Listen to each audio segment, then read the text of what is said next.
Hello everyone, welcome back to the second video lecture of chapter 9, salt preparation for pure chemistry.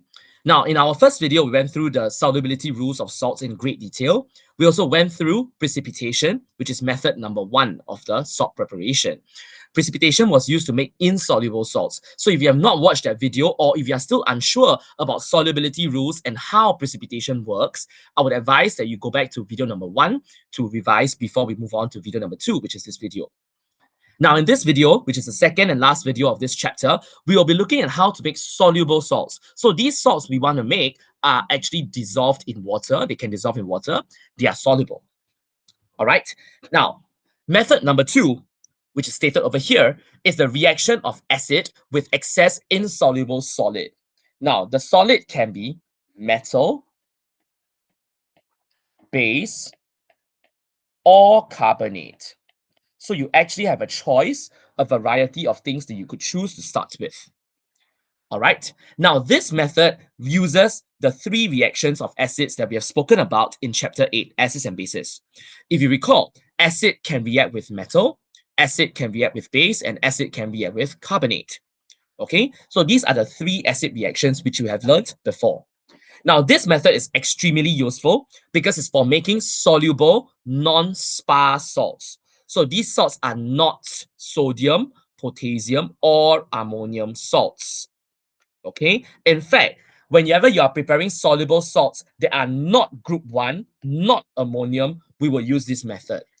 Okay. Not group 1, not ammonium. And they must be soluble. Okay. Important. All right. Now you can imagine this is like the majority of salts. In fact, this method too is used almost 85% to 90% of the time because most salts will fall into this category. Okay, now without further ado, as you can see, there's a QR code on this page as well. It shows you how this is actually done in the lab. So I would strongly encourage that we scan the QR code and we watch the video of how this is done in the lab. But first, let's just go through it on the notes. How do we prepare zinc sulfate? Immediately, zinc sulfate is soluble. Okay, it is not insoluble, it is soluble because sulfate, the rule is all sulfates are soluble except ClB, calcium, lead, barium. Zinc is not there, therefore zinc sulfate is soluble in water. Next, zinc is not spar. Therefore, zinc sulfate salt is prepared by method 2, acid plus base, carbonate, or metal. So in this case, we are going to use the reaction between acid and metal. Specifically, sulfuric acid, because you are making sulfate, zinc metal. Now, the first step, which is very important, is to add excess zinc powder. The solid always has to be in excess. This is very crucial. The solid which you add, in this case, zinc metal is a solid, you must add it in excess. Why excess? We add excess of the solid metal, solid base, or solid carbonate. This is to ensure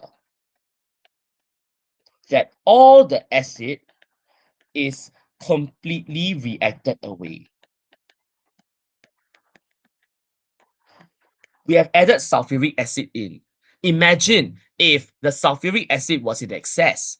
If the sulfuric acid was in excess, that means there's some acid left behind, which is not what you want. You want to ensure that all the acid has been completely reacted away so that the salt is not contaminated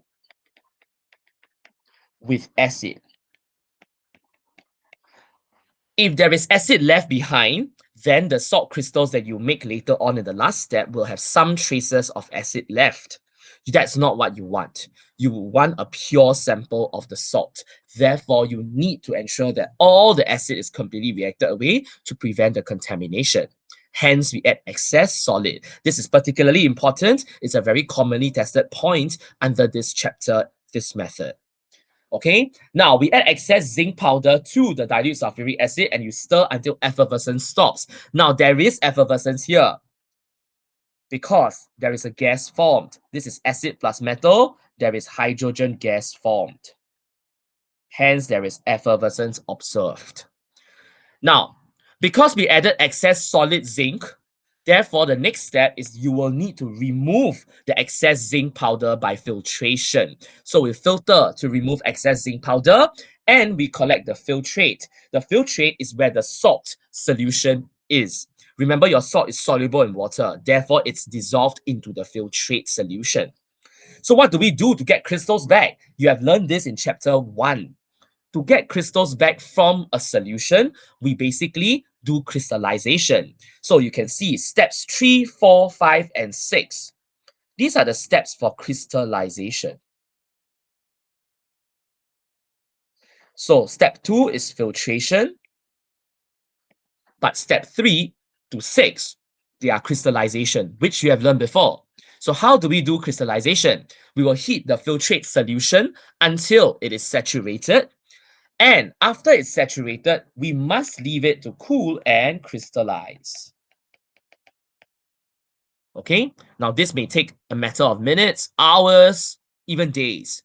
Okay, now you can actually do it in minutes by putting it into the fridge. It will cool very quickly. However, quick cooling, if you cool it down very quickly, the crystals are very small. Okay, so for instance, if I had put it into the fridge at 4 degrees Celsius, it cools very quickly. It crystallizes very quickly, but the crystals are very, very, very small. However, if I were to leave it over hours or days to cool slowly, slow cooling, you will get larger crystals. And most of the time, this is what we want. We actually want larger crystals, which are better formed. And to get larger crystals, we do slow cooling. Okay, so we heat the filtrate until it's saturated and leave it to cool and crystallize. After that, remember these are crystals. You still need to filter to obtain the crystals as the residue. Do not forget to filter. And finally, whenever we get a salt, we will wash, dry between filter paper. Okay, now these steps, you must be able to describe them by heart. All right, but it makes it much easier if you know what you're doing in each step. First step, add excess solid to the acid. Second step is filtration to remove the excess solid. And then steps 3 to 6, which you can remember by practice, is crystallization. Okay, now this method shouldn't be difficult to understand. However, there are 2 important notes at the bottom, which I want you to take note of. The first important note, reactive metals like potassium, sodium should not be added directly to the acid. Even calcium, okay? Calcium with acid is very, very, very violent. Okay, this reaction is very explosive or violent, so we will not recommend making salts this way.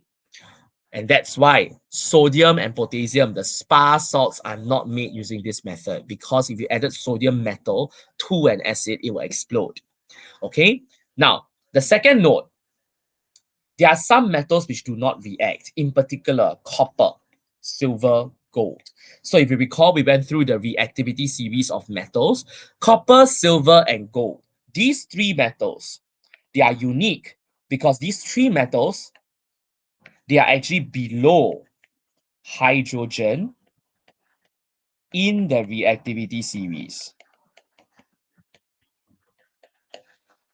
Okay, because they are below hydrogen, they do not react with acid. Okay, hence you cannot add copper metal to acid. The metal doesn't work. So if the metal doesn't work, what do you use? We should use the base or the carbonate with acid instead. So instead of using copper metal, which cannot be used, I will use copper 2 oxide, which is the base, or copper 2 carbonate. All right. So it is very important to remember copper metal, silver metal, gold metal do not react with acid.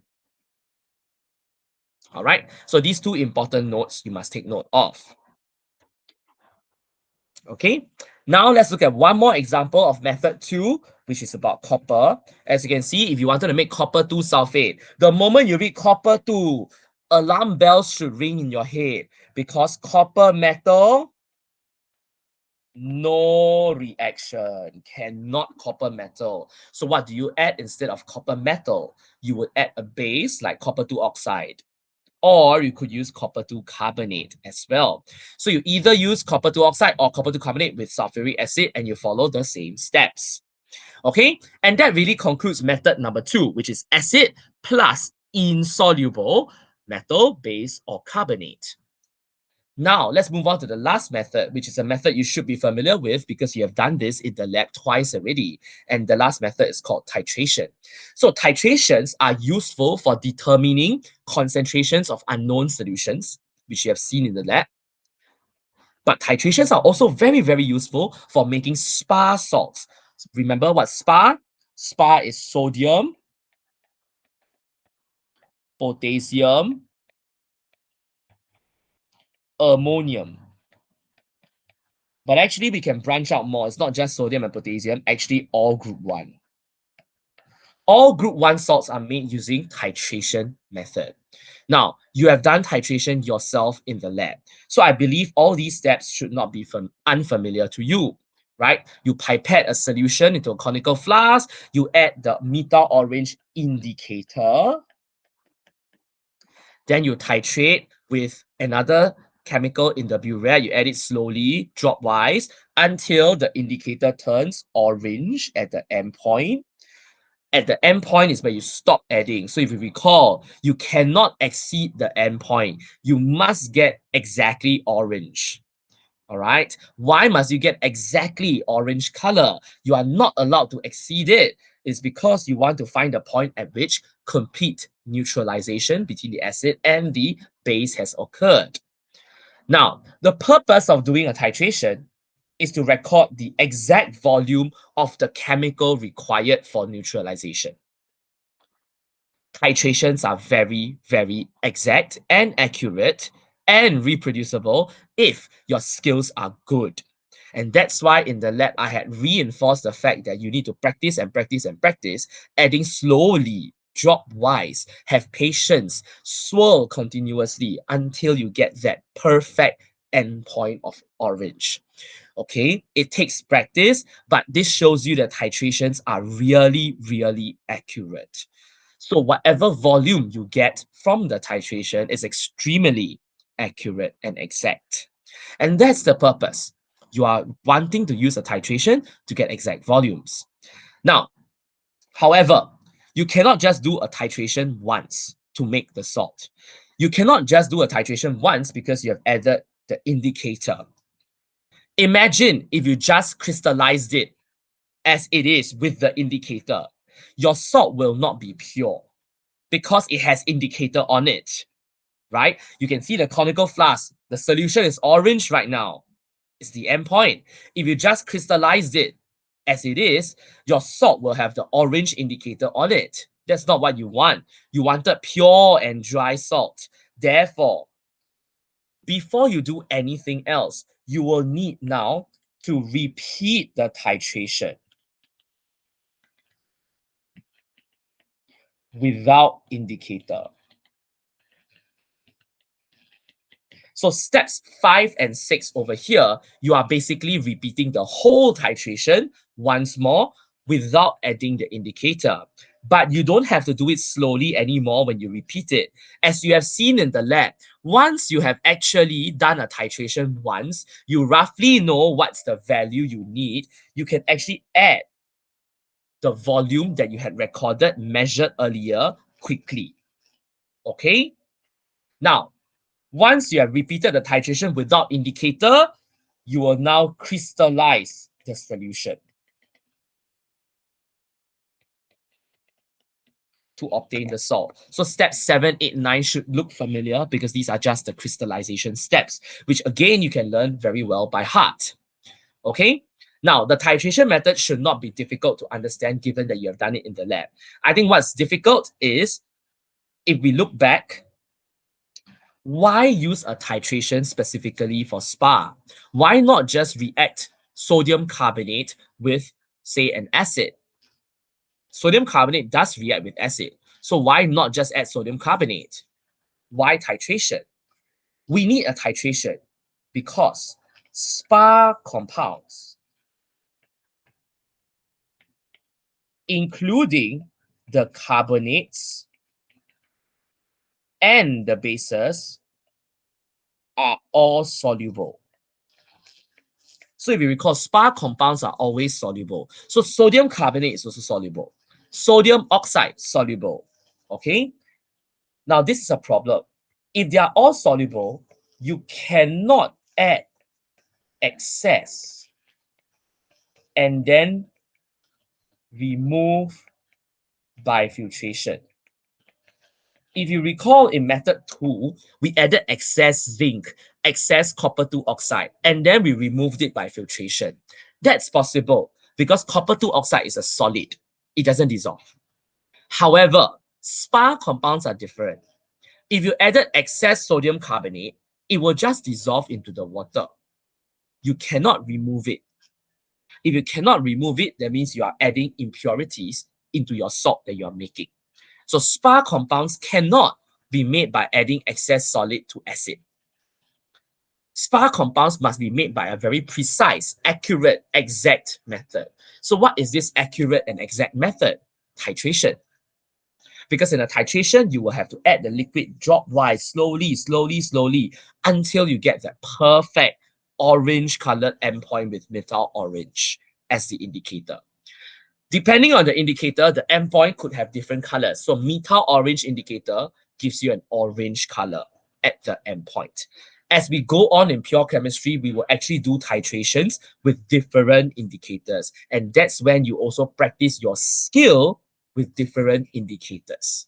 Okay, so may I encourage all of us to embrace the skill of practicing titrations because it's really important, not just for practical, for mole concept, also for salt preparation for spar salts, sodium, potassium, ammonia.